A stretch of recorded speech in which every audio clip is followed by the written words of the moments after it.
First, ensure you are using a battery with at least 50% charged, functional battery pack. Attach it securely and try turning on the blower. If it powers on, test all functions, including turbo and speed control. If any feature fails, the issue is a faulty main PCBA. In this case, replace the electric assembly. Please follow this video for repair operations. If the blower doesn't power on, proceed to the following diagnosis. With the battery attached, press and hold the trigger. Check if the battery indicator lights up solid green. If the light does not turn on, the main PCBA is defective and the electric assembly needs replacement. If the light turns solid green and the unit does not turn on, test the PCBA to determine if it is broken. Proceed to disassemble the blower. Press the green release button and separate the nozzle from the main body of the blower.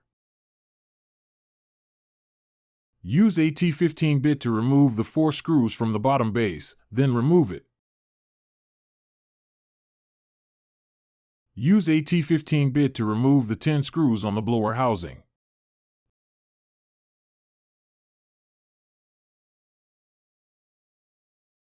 Use a T10 bit to remove the screw closest to the battery connector.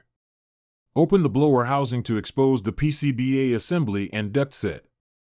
Remove the battery connector and trigger parts.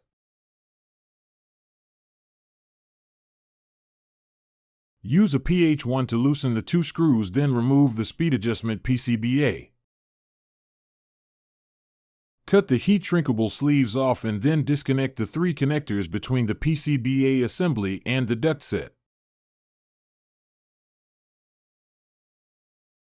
The electric assembly can now be removed from the housing. Proceed to test the PCBA. Before all operations, it is necessary to discharge the capacitors in the PCBA. Set a multimeter function to omega resistance mode. Contact the positive terminal on the battery connector with one of the voltmeter test pins and the negative terminal with the other pin. Pull the main switch trigger and hold for around 60 seconds. Switch the multimeter function to DCV with the test pin connections unchanged. Check the voltage. When the display value reaches under 5V, the discharge process is complete. Next, check the circuit by testing the MOSFETs in the PCBA. Set the multimeter function to diode measuring. Identify the power coming in the PCBA and the power going out to the brushless motor.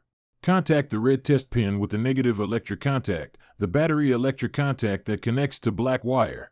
Contact the black test pin with each of the yellow, blue, and brown wires in the output connector, one at a time. The acceptable measured voltage range is between 0.45 volts to 0.55 volts. Any reading outside of this range, the PCBA is broken and needs replacement. Keep the multimeter function setting at diode measuring. Contact the black test pin with the positive electric contact, the battery electric contact that connects to red wire. Contact the red test pin with each of yellow, blue, and brown wires in the connector one at a time. The acceptable measured voltage range is between 0.45 volts to 0.55 volts.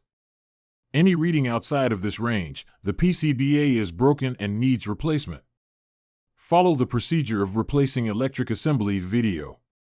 If the electric assembly diode testing passes, proceed to testing the duct set, including the motor. Remove the duct set. If there is any burning smell of the motor is defective and needs replacement. Then check if any of the fan blades are broken or feel stuck when rotating the fan blade. If yes, the motor is broken and needs replacement. If all checks are okay, proceed to measure and diagnose the motor. Set the multimeter function to resistance measuring, then measure the resistance between any of the 2 wire connectors going in the motor. The video shows the normal situation of the measurements. If any of the measurements are infinite, the circuit between the 2 connectors is open and the motor is damaged. Replace with a new duct set following the replacing duct set video. Otherwise, the PCBA is broken and needs replacement. If the blower does not work after following the diagnostic steps and replacing the failure parts, then replace the unit.